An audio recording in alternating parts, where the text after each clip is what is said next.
You're listening to the We Are Libertarians Network. Find more great shows like this at wearelibertarians.com. Hey everybody, welcome to the We Are Libertarians debate series. We got a good one for you today. Formal debate. The proposal on the table. Justin Amash would make a great Libertarian Party presidential candidate. We have one in the pro. That is Brian Nichols. He is host of the Brian Nichols Show for the We Are Libertarians Network. And then we have one that is against the motion. That would be Brian Ellison, presidential candidate as well for the Libertarian Party. Guys, thank you so much for doing this today. I ask all listeners to please be respectful to both points of view. If I didn't feel that either one had a point, then I wouldn't have had this debate at all. So please be open-minded. Listen to everybody. Please feel free to comment. I will be maybe asking some questions during our debate session.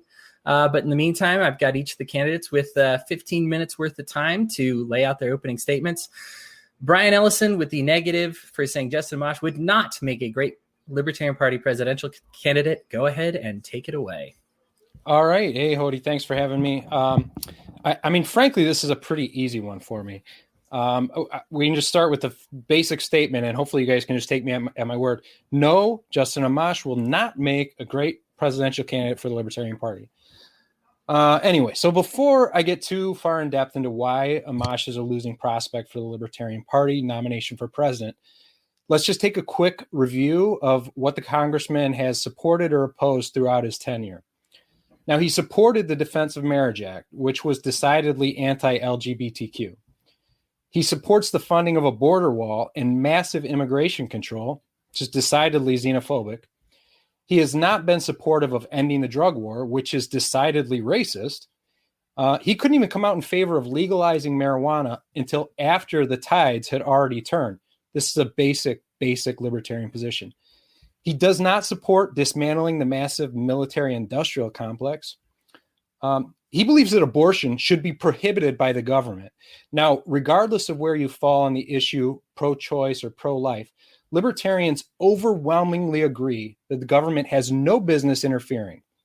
Now, he just tries to justify his position by claiming that defunding women's health services is a libertarian position. Okay, well, newsflash, it's an obvious conservative position cloaked in the thin veil of libertarian camouflage.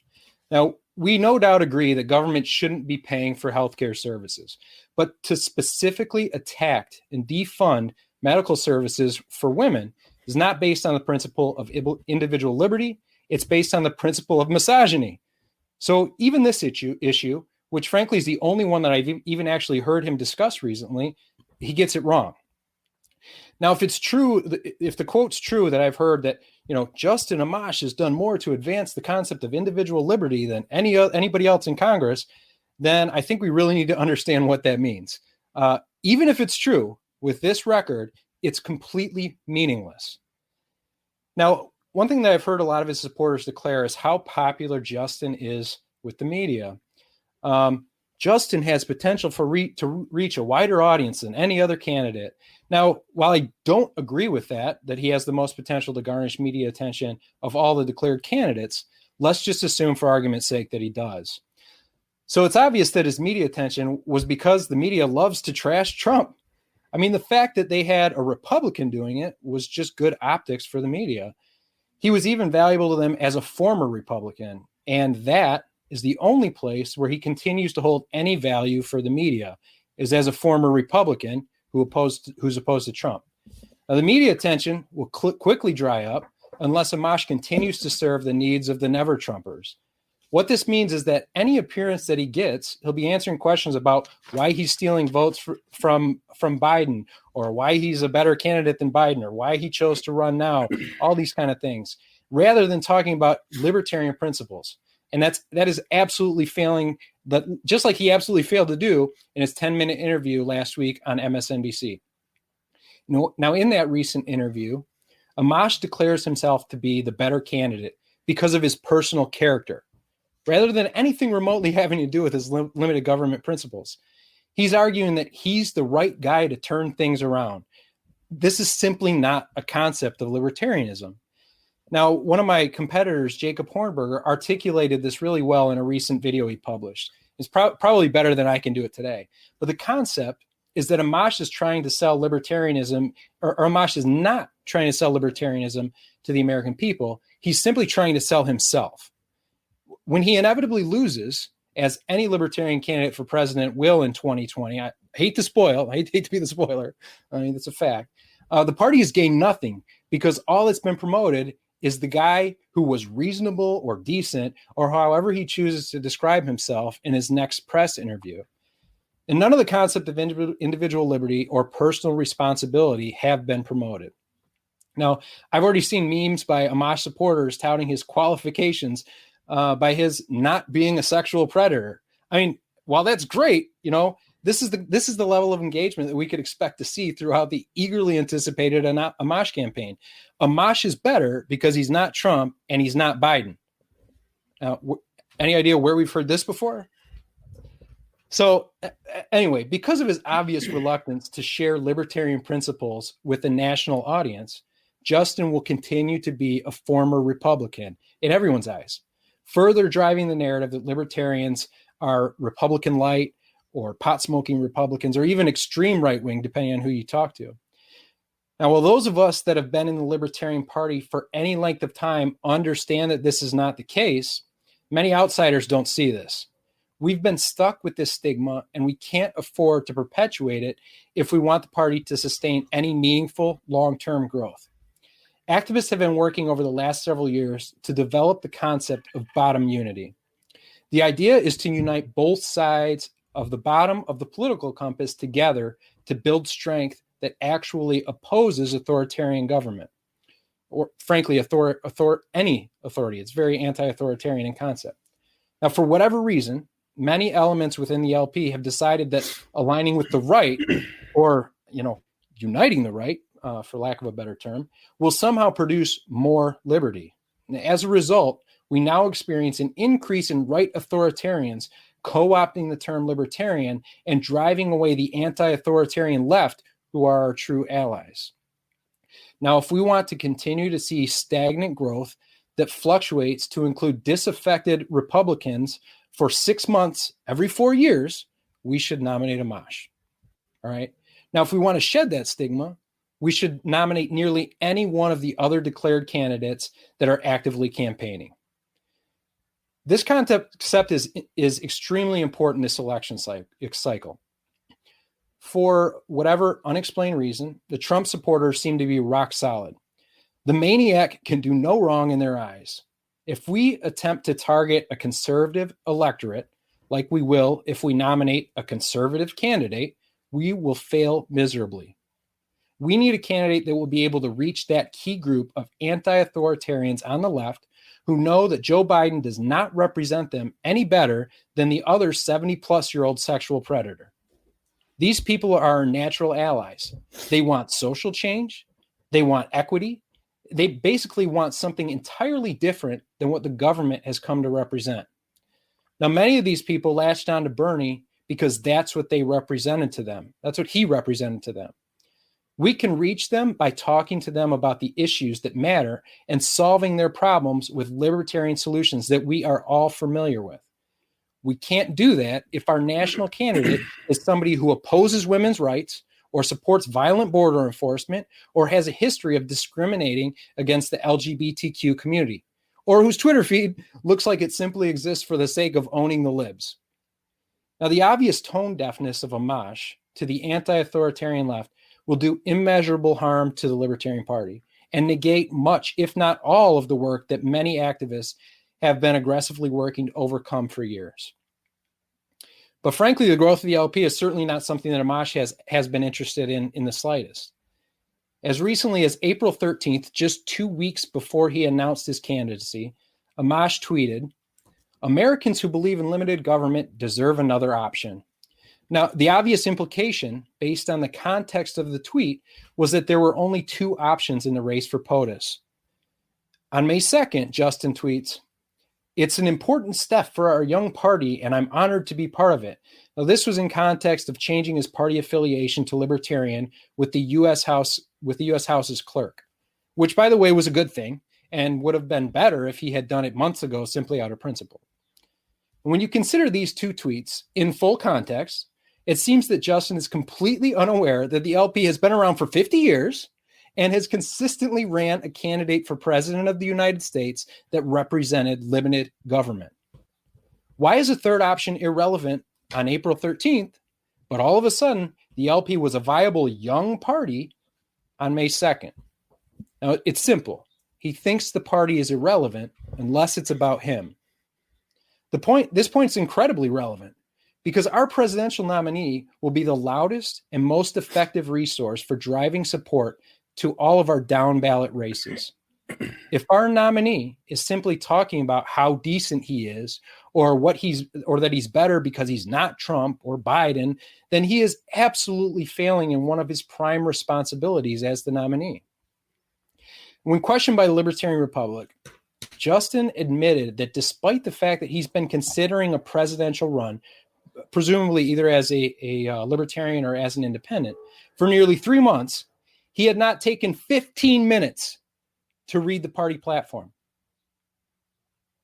He hadn't read the platform, and he admitted it openly. 15 minutes, very, very short platform. This is the same guy, mind you, who will complain on Twitter about not having time to read bills that get passed through the House, but won't take it upon himself to read the short platform for the party that he pretends he is capable of supporting. Now, we already know he's off platform on borders and abortion. Where else do his conservative views interfere with our vision of a world set free? Does he oppose massive military spending? Does he support sex workers' rights? We don't know. And maybe every other item will fall perfectly in line with what past delegates have found to be important. But the point is that he didn't care enough about the Libertarian Party to read our 8-page platform. This guy is not interested in building the LP. When he talks about building a party and building a third party and building a competitive party and making a major party, he's not talking about building the Libertarian Party as you and I know it. He's talking about building an Amash cult. Now, all things being equal, I have no doubt that Amash would be much more comfortable running as an independent. But we know that all things are not equal.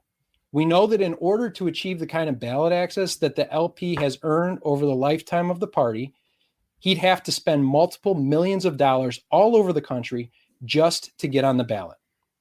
If it's not obvious to you at this point that Amash is a ballot access opportunist, you're either in denial or simply not paying attention. Now, why was Amash unwilling to change his party affiliation when he left the Republicans in July? Why was he not willing to make his run for Congress as a libertarian? If he was unwilling to use the label libertarian in a congressional race, why should we give him the biggest platform that the LP has to offer? Now, David Nolan wrote an open letter to the LNC in 2009, and I think it's as important now as it was then. And he says in part, "As I see it, the Libertarian Party has gone far astray from its original mission. Somewhere along the way, our commitment to being the party of principle was replaced by shallow, opportunistic goal of winning elections now. Any election, anywhere. Principles be damned, according to the proponents of this vision. We should back off from scary positions, tone down our rhetoric, find out what voters want, and tailor our message to what they want to hear."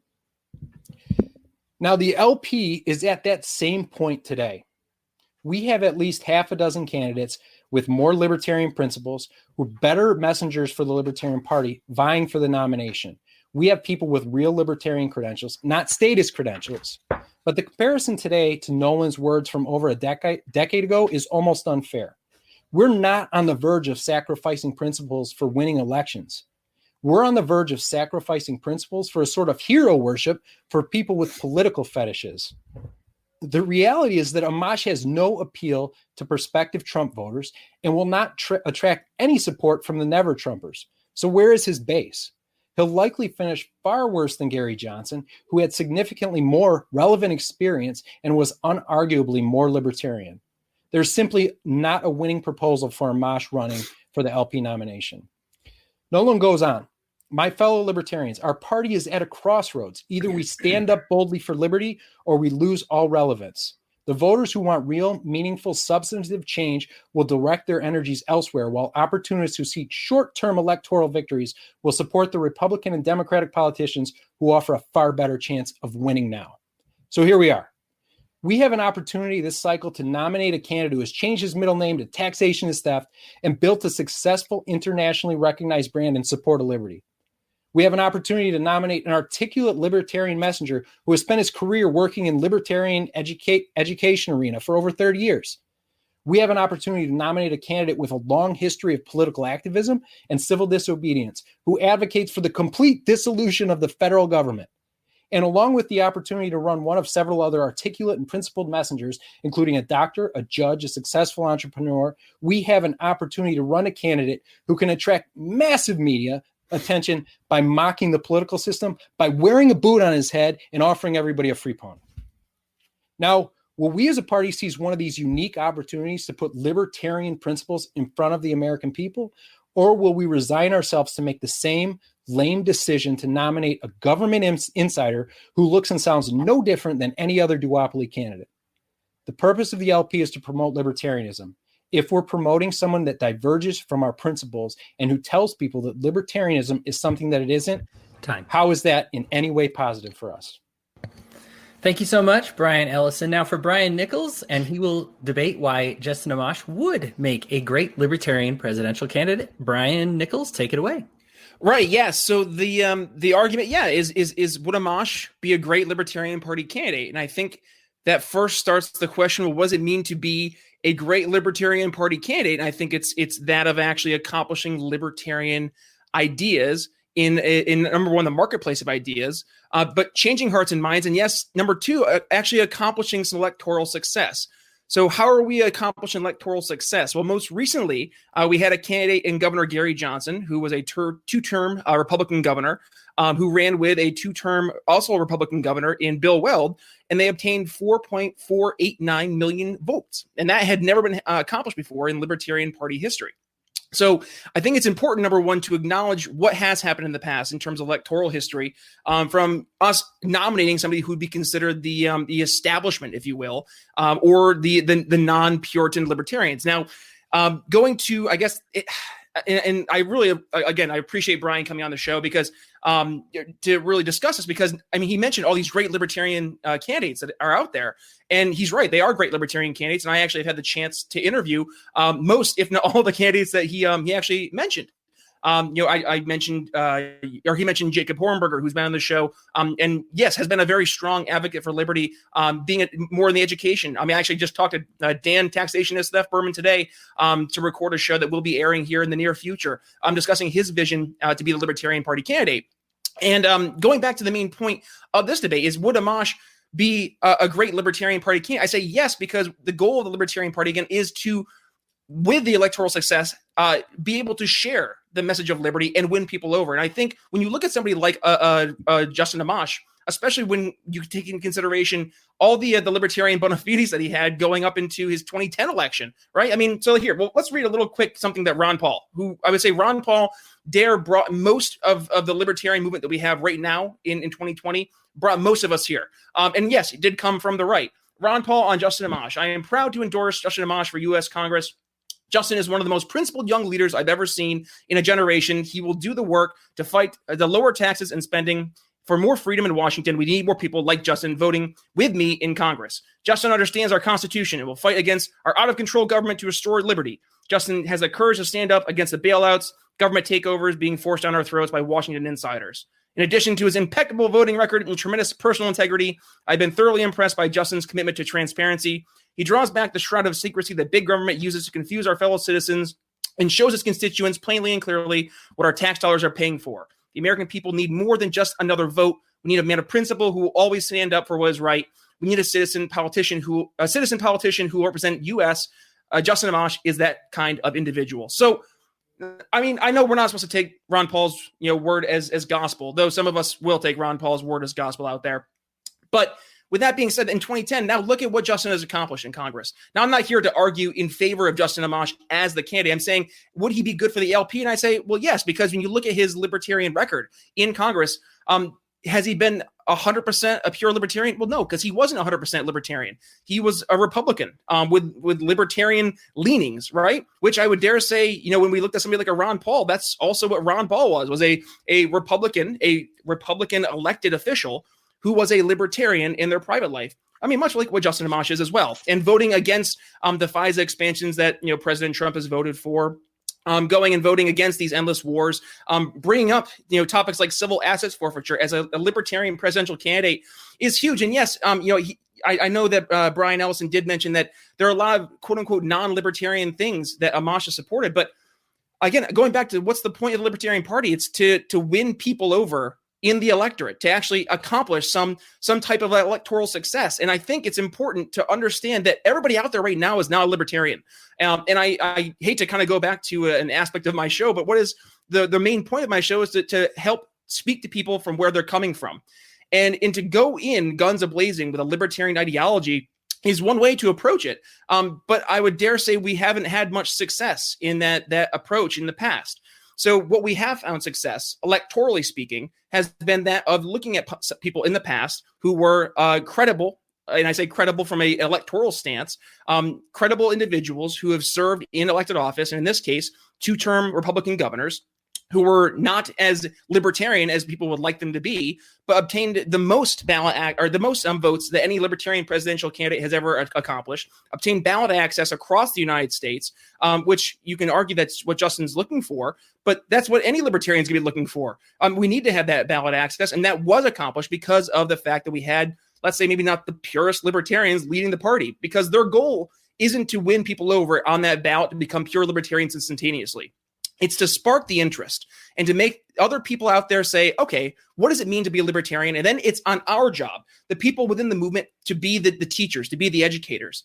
And I think we as libertarians kind of have to take a step back for a moment and recognize that there is a difference in the electoral arm of the libertarian movement and the fostering of education. And if we're wanting the Libertarian Party to be that of just fostering education, then I think we need to acknowledge that the electoral goals of the Libertarian Party will not be accomplished anytime in the near future. Yes, we need to be bold. Yes, we need to be able to have a vision for the Libertarian Party as a libertarian party. And I would dare say that Justin Amash right now has the chance to be one of those candidates leading as a face of the Libertarian Party that would reach people beyond the confines that the traditional libertarian candidate would. And this is no disrespect to the candidates that are running, but the reality is none of the candidates have what the voters are looking for right now, because at the end of the day, that's the people we have to reach. And they're going to be looking to see, what's the on the resume for candidate X, what have they accomplished? And the sad reality is being a teacher, it probably is not going to be as much of a something on the resume that they're going to be looking towards as somebody who is a 5-term U.S. congressman. So I think it's important for us to acknowledge what opportunity Justin brings not only to the party, but to the movement in general by spreading out the message beyond what we're able to do with a much larger microphone, and at least bring people to the movement, and then giving us the opportunity to be those teachers, to be those educators, and to create lifelong libertarians who down the road will, yes, be the people who are running for office within the movement. And I hope that we can find an opportunity for these individuals within the movement who are looking to get involved electorally to get involved in some of those more easier to win electoral positions in their local elections. I think that's going to be a much more thoughtful approach to trying to actually get some libertarians in office and build up our movement, and then have those individuals down the line have that resume that they have established as something credible to bring forward that the voters will then look at and then consider, versus just having a random person that they've never heard of on a ballot. That's the third person to the line. So with that being said, that's mostly what I really had to bring to the table. And again, I'm not arguing to say that Justin is the perfect candidate. And I'm not saying that he is. And I think every candidate has their strengths and weaknesses. But I do think Justin would be a great candidate for the Libertarian Party when considering what the goal of the Libertarian Party is, and that is to number one, advance the message of liberty, but to have some electoral success. So with that, I'll yield my time. Okay. Thank you so much, Brian Nichols. So now we're going to begin just the open debate stage between the two of you here. I'm going to start you off with a question or an observation from the audience here. Since he owns the network, I feel obligated to put this on here. So, Brian, you can respond to this one. The idea that Justin Amash isn't principled is laughable. That may have worked with Bob Barr, but this timeline of attack doesn't work with Amash. So why does it work? Where would you see that he's unprincipled?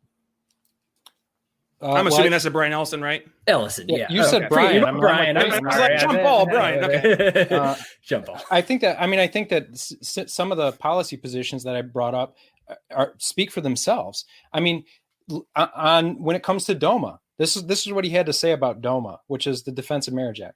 My family and I are committed Christians. My Christian faith is an important part of who I am. It informs my values and principles. Our most important unit of government is the family. When larger units of government attempt to supplant the family, we must say no. I believe in the sanctity of traditional marriage, and I oppose government efforts to redefine this private religious institution. I strongly support the Federal Defense of Marriage Act. Now, I don't know how familiar you are with the Defense of Marriage Act, but it defined marriage as being that between a man and a woman. This is decidedly, it's anti-LGBTQ. There's no question about this. That is not a libertarian position. And he did that 10 years ago. This is not something that he did back in the 70s and we can forgive him. He did this when he was a self-proclaimed libertarian. Well, then it's cool that he's like, but wait a second, I've got an excuse about it because, before I went into Congress, this is what he says. Before I went into Congress, I had assumed that DOMA simply prevented one state from forcing its own government definition of marriage onto another. Blah, blah, blah, blah, blah. He says, this is one of my biggest regrets that I did not research it adequately. Okay. Now, this is the guy that says on Twitter, oh, they don't give us time to read these thousands of page bill. DOMA was 250 words, bro. 250 words. Now, did he really support DOMA because he didn't know what it was? And it was an accident? No. I mean, this is obvious conservative talking points. He's trying to force his religion on other people. How is that in any way libertarian? And again, we talk about abortion. He's got an extreme position on abortion. We can talk pro-life, pro-choice all day long. But when it comes to the reality, the guy wants to push his opinion on others. When he's asked on Reason, right? Reason asked him, I think it was Nick Gillespie's interviewing him. And he says, he asked him, what do you think is fair as far as, the guy wants a ban. Like, let's be clear. He wants an abortion ban. He wants the government to intervene. And he says that the ban should be somewhere between conception and 3 days. Between conception and 3 days, he thinks that abortion should be prohibited, banned. Government should come in and stop people. No plan B. Plan B is that's bad as far as he's concerned. And this is not just like, in my personal opinion, I think that's bad. This is him saying, I think the government should step in and stop this. It simply is not libertarian, and you can't even make an argument that it is. Brian Nichols, respond however you want. I mean, I think it's easy to nitpick, right? And we see that happen quite a bit in politics, especially when it comes to when we look at libertarian elected officials who are registered Republicans. And I think it's easy to look at those votes and to say, well, look at they're completely abandoning the principles. But then it's also important to remember what's happening, right? And this is not an argument in favor of the system that we have in place. It's an argument starting from the understanding that this is the system that we currently have in place, right?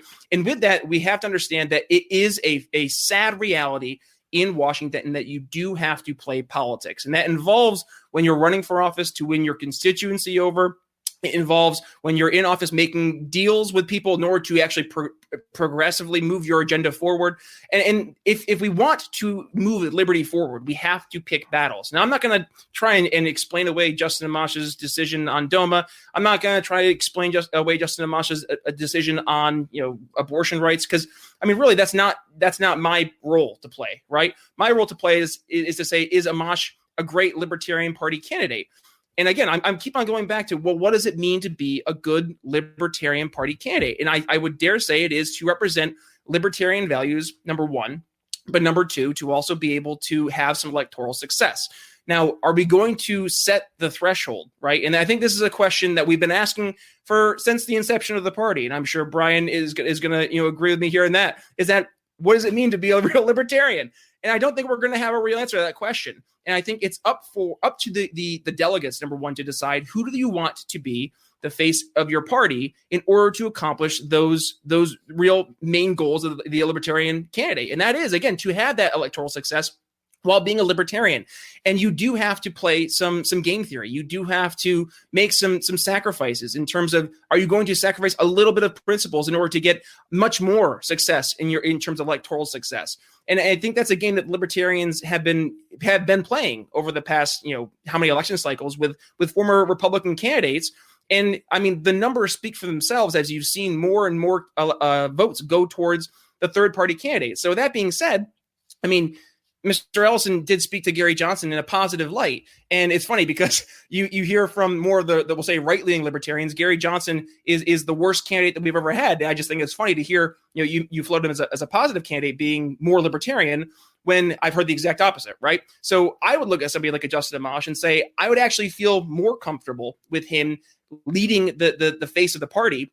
Because I mean, come on, we listen. You can listen to pretty much any podcast that Amash has been on. He like drops a Hayek line like every other word. So like, I think it's important to acknowledge that he does have the education in libertarianism. He knows the philosophy. He knows the principles.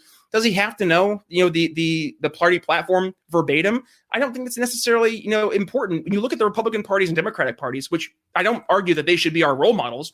But again, to acknowledge the system that we are currently in, they have been able to coalesce a vast group of different perspectives. And with that, they've been able to have electoral success. Right now, we are not in any position to be pushing people out of our movement if we want to have any type of electoral success. Again, and I think, and I'm not trying to claim what Mr. Ellison's position is. I'll ask you, Brian, what is to you a I guess a metric that you would look to say, this has been a successful election? Is it more people signing up to be libertarians in the Libertarian Party? Is it the number next to the candidate in terms of the number of votes they get? Because I think that if we're able to kind of set what parameters would be effective metrics to look back to, I think maybe then we could at least come closer to finding some common ground, which I know in a debate is never fun to do, but for my show, that's what I like to do. So let's kind of maybe go that route. Is there something that you have in mind that we could look to? Well, sure. So let's start with kind of a, I guess, let's work backwards from the assumption that electoral success is the goal. I don't agree, but let's say, okay, electoral success is the goal. By that measure, let's go get Bernie. Bernie can get way more votes than Justin Amash, right? We can have way more electoral success if we get Bernie. Hell, let's get Hillary Clinton.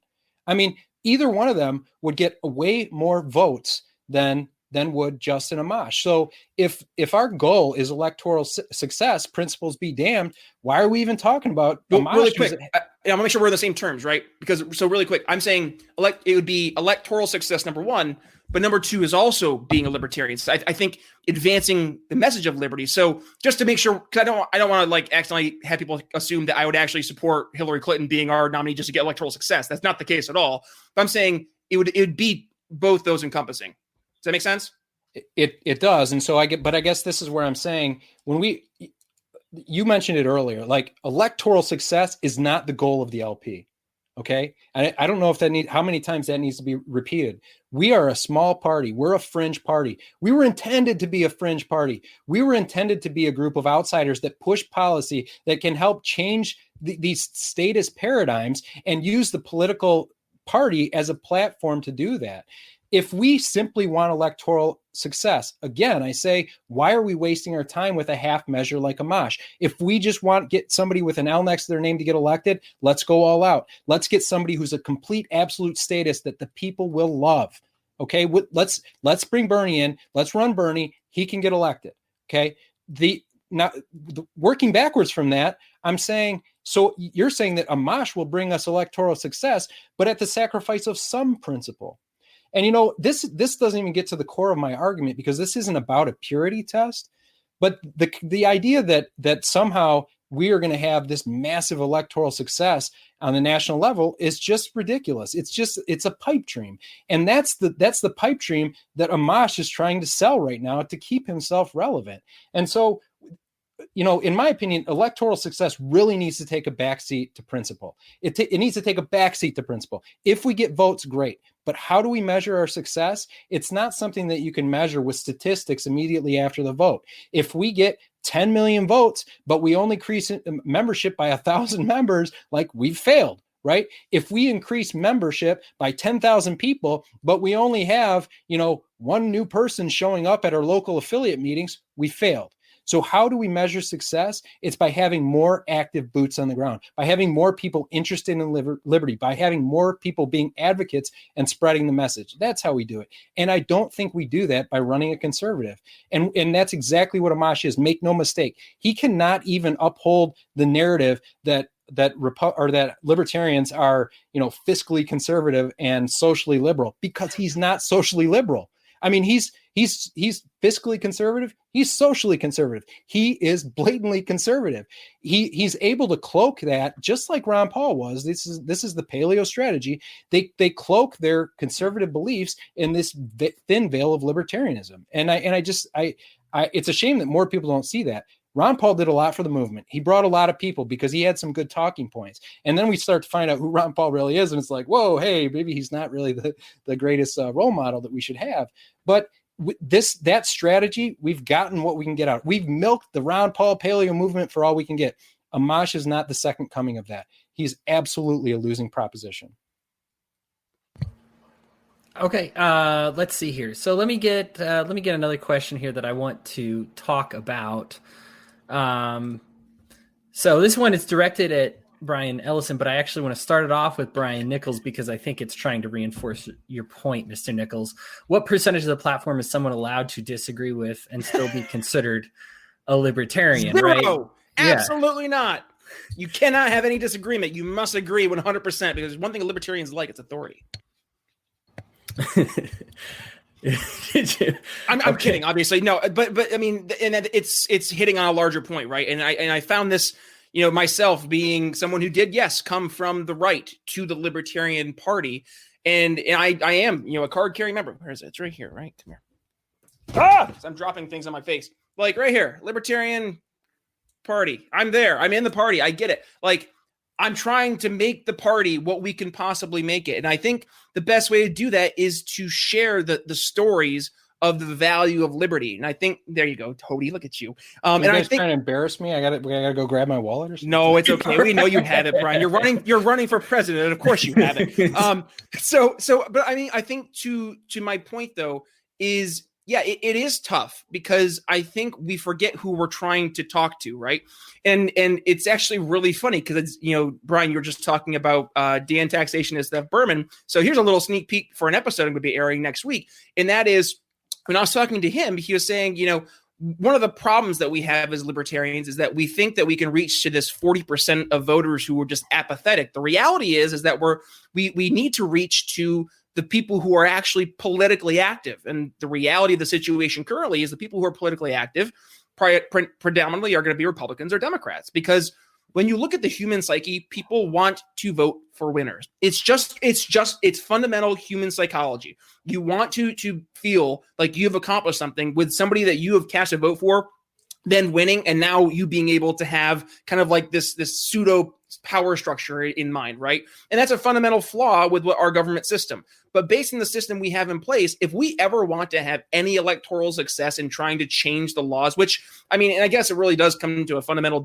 disagreement that Brian and I have in terms of the goal of the Libertarian Party. And that's fine. Like, we can have our disagreements with the opinion in there. But like, if I'm looking at it in my mindset, that I want to see the Libertarian Party both have the ability to change people's hearts and minds and serve as that education tool, but also have the ability to have some electoral success.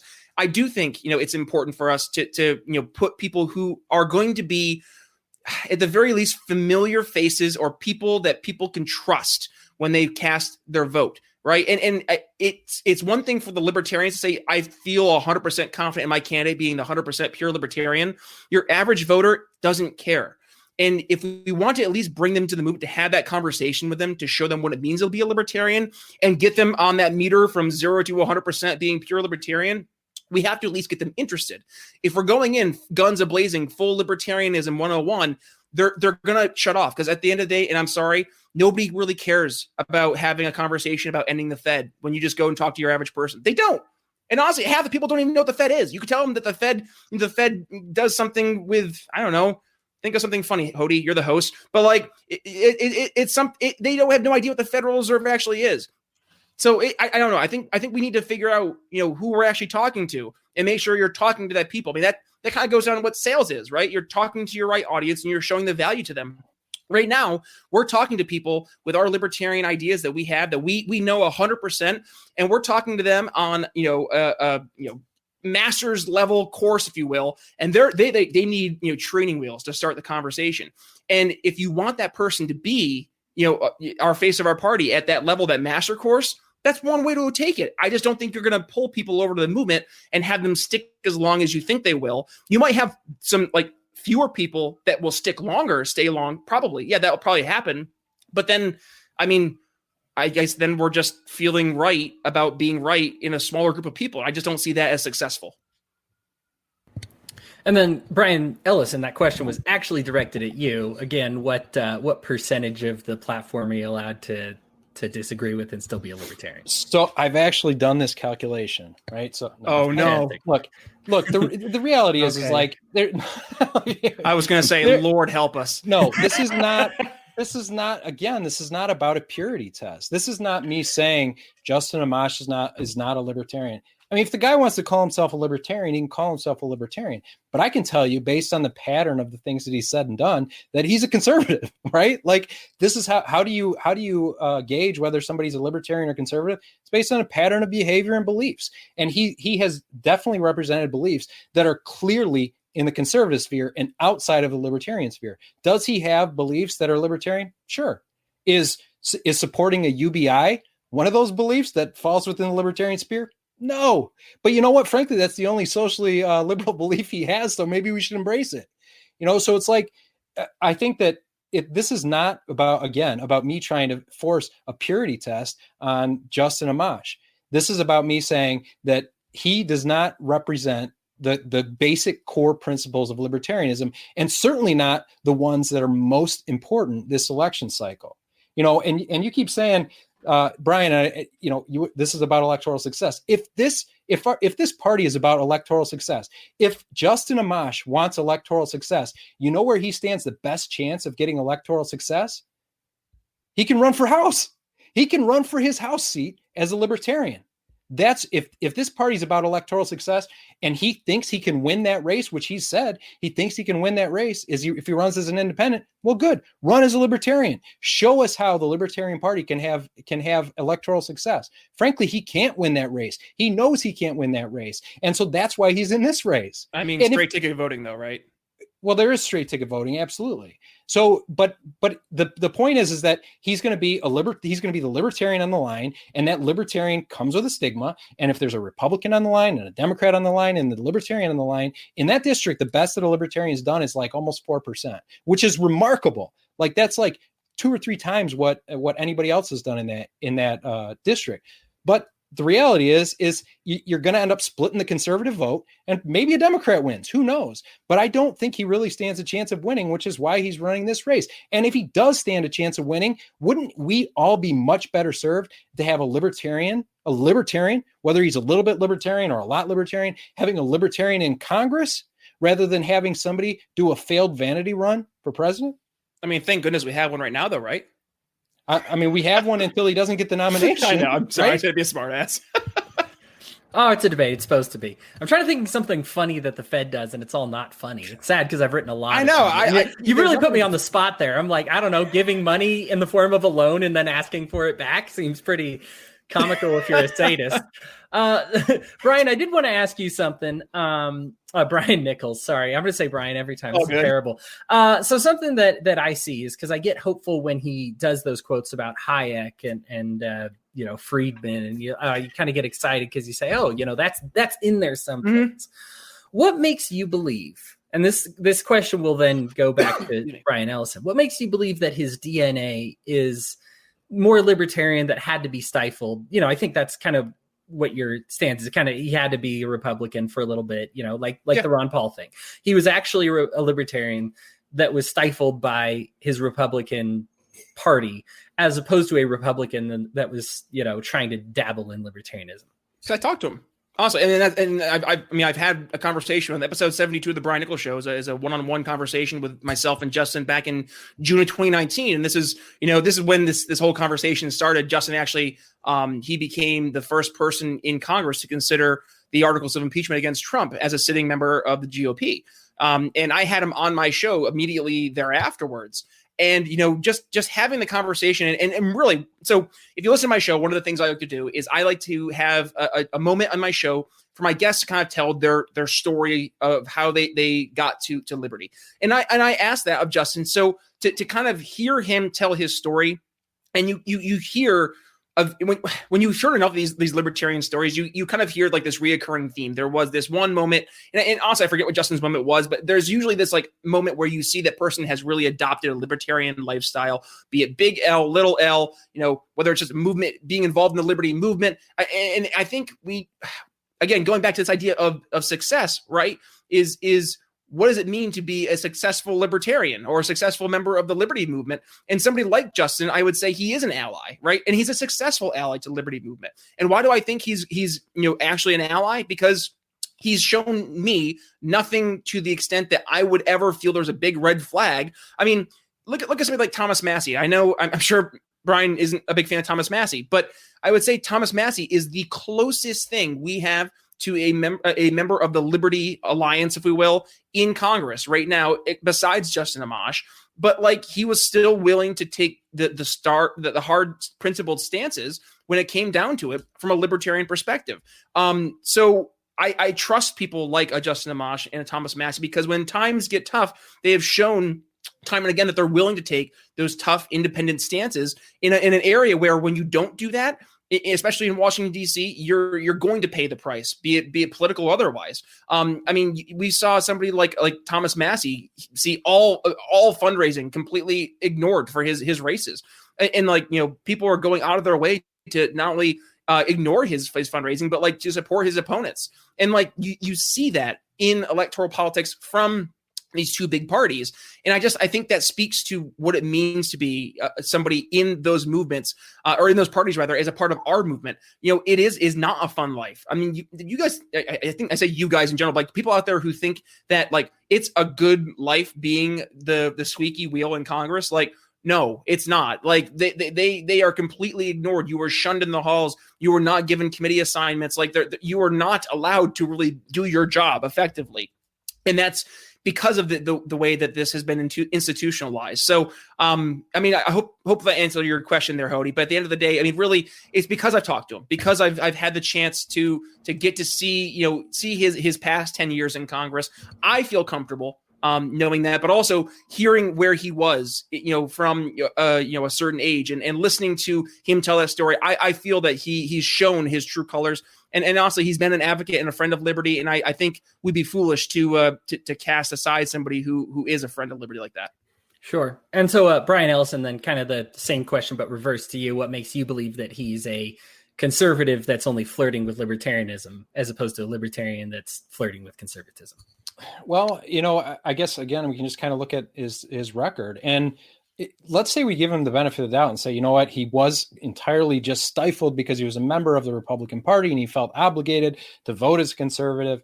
And okay, cool. Like, come over here and join the Libertarian Party in good faith. All right. Participate, campaign as a libertarian, win your House seat, or don't win your House seat, but try, support other candidates, be a member of the party. The reality is that he's not, he is barely a member of the party at this point. If you look at his campaign literature, doesn't say libertarian anywhere. Look at his website, doesn't say libertarian anywhere. I'm not saying that he's not an ally in liberty. Of course he is. Most of the time, I think that there's some issues that he does not, that where he doesn't fall in line with the Libertarian Party, but a lot of times he is an ally. But you could say the same thing about AOC. There's a lot of things that she's an ally of liberty about too. And in much different ways than most people are willing to look at. And I can tell by Brian Nichols' face that he doesn't see it. But you have a good point. There is a social aspect to being a libertarian. Yes. And this is where Justin Amash falls entirely short. And that's the biggest complaint. Look, if we had if this race was a different story, if we had a group of disaffected Republicans that are looking for somebody else to vote, I would probably look at this an entirely different way and say, you know what, maybe this guy is our best chance. Maybe this guy is our best chance to bring people in. I mean, would I be happy about bringing a bunch more conservatives in the party? No, because I think they're a cancer. But if that was where our most potential was for gaining traction in the liberty movement, then I'd probably look at it a different way. Can I ask a question about that really quick, Brian? Sure. So you don't want to bring people from the conservative movement because they're a cancer. And I want to just quickly address that. I don't know how that's productive. And I say that because I don't know how we as a movement are going to really go anywhere unless we're willing to bring people into our movement who aren't libertarians yet and are willing to learn.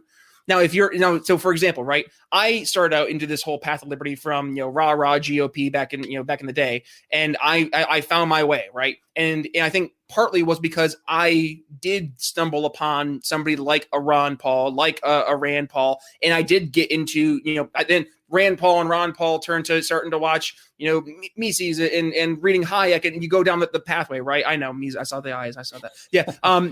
But to actually go down the rabbit hole, right? And then we can go have our little libertarian, who's more libertarian conversations.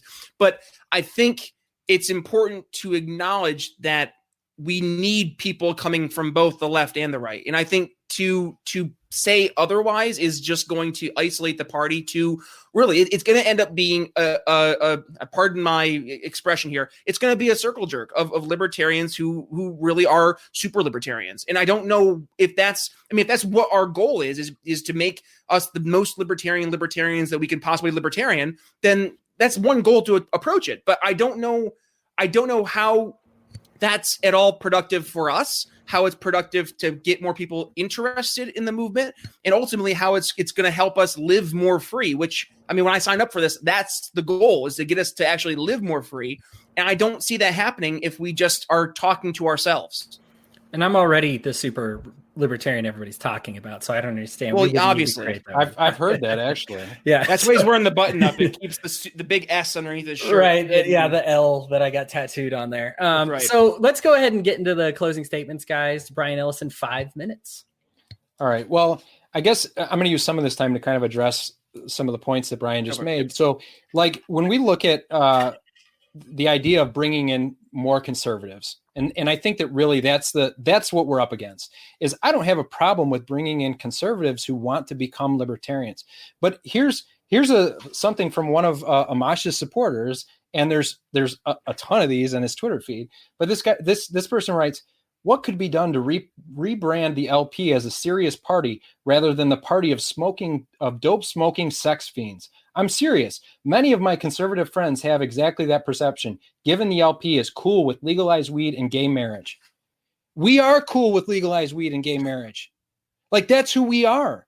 Like, if we're going to be attracting these people that think they can come into the Libertarian Party and change it, and that's exactly what Amash has inferred to in his Libertarian. I think it was in the Libertarian Republic article. He wrote or he said something like, I haven't read the platform, but I'm sure we can make it work. Like, he's going to somehow change it, or like we're going to rally behind Justin and be like, okay, yeah, let's ban abortion now. Oh yeah, let's build a wall. Oh, no. Like, if we bring people into the movement, into the party that agree with us for the most part, and again, this is not about a purity test, then I think they can be shaped, right? And even if they can't be shaped and they have a couple issues that they don't agree with the platform for whatever reason, okay, I have a hard time disagreeing with anything on the platform at this point, so I have a hard time understanding it because I think it's all very fundamental. But if they do, cool. The problem is when we're bringing in these conservatives, we're bringing in people that have these type of beliefs, then what we're doing is we're really alienating the people on the left. And you said it yourself, Brian, we need to bring in people from both sides. And right now, with the stigma that this party has as being a conservative leaning party, being Republican light, of being pot smoking Republicans, of being, what was it? Dope smoking sex fiends, that's who the conservatives see us. If we have this stigma of being conservative attached to us, we will never attract those people on the left that, again, are fundamentally anti-authoritarian. These people that we're attracting right now are not anti-authoritarian. These are the people that carry the "don't tread on me" signs. And what they mean by that is literally, don't tread on me, tread on him. Don't tread on me, tread on her. Don't tread on me, tread on the gay person. Don't tread on me, tread on the transgender. That's what they mean. And those are not the kind of people that we want to attract. The Libertarian Party is not freedom for me and not for thee, right? It's freedom for everybody. And if we can't shed that stigma of being adjacent to the conservative movement, we will never grow in a meaningful way. We've tried. We've done the paleo thing. We've run Republicans time and time and time again. And here we are. We had electoral success last election by running the most qualified candidates. And I think we've done as best as we can at doing that. So now I think it's time that we change our strategy. And we change our strategy by not running conservative candidates. Okay. And then Brian Nichols, 5 minutes for your closing argument. Absolutely. Well, Hodey, thank you so much for getting this all set up. Really do appreciate it. And you know, I think the best way to wrap up is to just continue going forward with Mr. Ellison's closing statement. And it was, yes, we did have electoral success back in 2016, where we went from around 1% of the vote, is 0.99% of the vote, to around 3.3% of the vote. So if that were to continue going forward like that, we could easily be seeing ourselves in double digits in 10, 20 years. Now, is that likely? Probably not. But what have we done over the past few years in electoral politics? Well, let's see. You have a guy named Ron Paul who brought a lot of people to the movement. And I think it's important to acknowledge that, yes, a lot of those people did come from the right, but at the very least, them coming from the right gave us a chance to really build up and have a conversation where I think we built a party that going into 2016 was ready to have a much more, shall we say, prevalent seat at the table. And we did. And we ended up walking away with more votes than we'd ever walked away with before. And I look at 2020 as another opportunity where we now have a sitting U.S. president in Donald Trump versus and obviously, being a GOP, he's a Republican. He's not necessarily a conservative. He's not necessarily a limited government proponent. Trump is a Republican, really, and he really is the definition of a rhino in name only. And if you look at somebody like Joe Biden, I don't think has the mental faculties to be a strong candidate. And it's sad to watch how far he's declined in his cognitive ability over the past year, especially. And I don't see him being, the face of the Democratic Party. It's going to be an inspiring opportunity.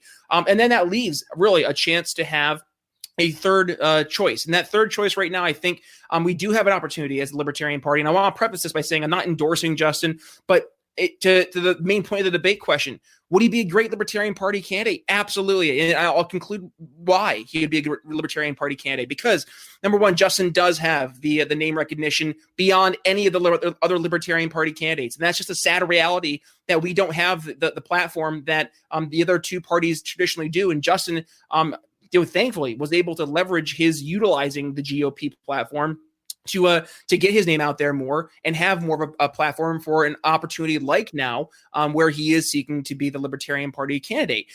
Number two is that Justin, I would say, if you compare Justin to any other Libertarian candidate, is he going to be 100% pure? No. And the reality is neither is any other Libertarian candidate, except for the one candidate who says they are, in which case we know they're 100% right. And with that being said, I don't think we should be looking to have a 100% Libertarian party or Libertarian in terms of philosophy being the head of our candidate.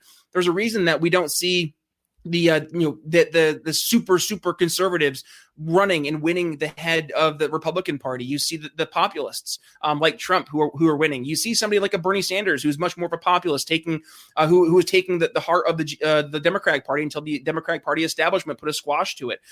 I think we have a chance right now to reach to a lot of disaffected voters from both parties, maybe who, yes, were the Bernie bros out there, but also who were the disaffected conservatives or those who did believe in the ideas of personal responsibility and individual rights. Look to those individuals on the right and bring them over, and don't look at them as cancer. Look at them as an opportunity to teach, to educate, to help them grow and foster their education in the liberty movement.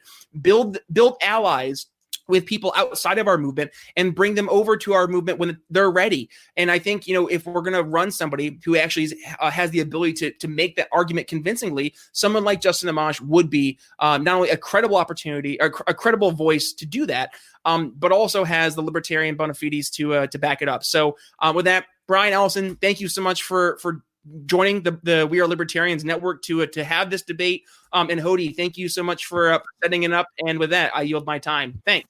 You bet. Guys, thank you so much. Again, that's Brian Ellison, candidate for the Libertarian Party presidential nomination. And, of course, we got Brian Nichols of the Brian Nichols Show.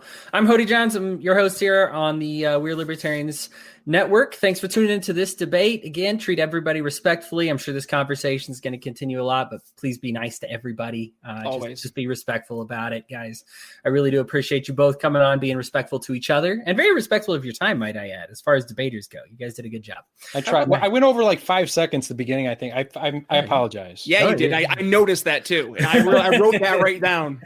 Never again. This moderator is very biased. I just let it go. I wasn't even going to. This might be the happiest end of a debate I've ever seen in my life. God bless. Oh, no. I'm just glad you guys ended up debating. My last two debaters ended up agreeing with each other. It was terrible. But yeah. No, we definitely don't agree. I mean, there we go. Nothing else. We're there. Right. Okay. At least it was a debate, guys. At least I gave you a debate. I promised the debate and I delivered. Anyhow, thank you guys so much. Again, I know you're both very busy, but you were both very credible people to talk about this. We can at least both agree that you were both qualified to debate. So that was great. Thanks, again, Hodey. guys. Thank you so much. You all have a safe drive home. We're Libertarians Patreons. Guys, if you haven't signed up, please do. If you're going to sign up, please do. For those of you who have already signed up, you're the reason stuff like this can happen, and we can bring all kinds of voices and perspectives that we have. So, again, guys, thank you so much. Thank you, listeners, and God bless you all. Have a good night. You're listening to the We Are Libertarians Network, and you can find more great shows like this at wearelibertarians.com. Shows like We Are Libertarians with Chris Spangle, The Brian Nichols Show, The Boss Hog of Liberty, Now Hear This with Chris Spangle, Gingerarchy with Tricia Stewart-Mann, and our training podcast, Upward, Libertarian Activism. All of these shows are supported by our patrons. If you'd like to become a Patreon member, visit wearelibertarians.com. Thank you so much for listening to this show.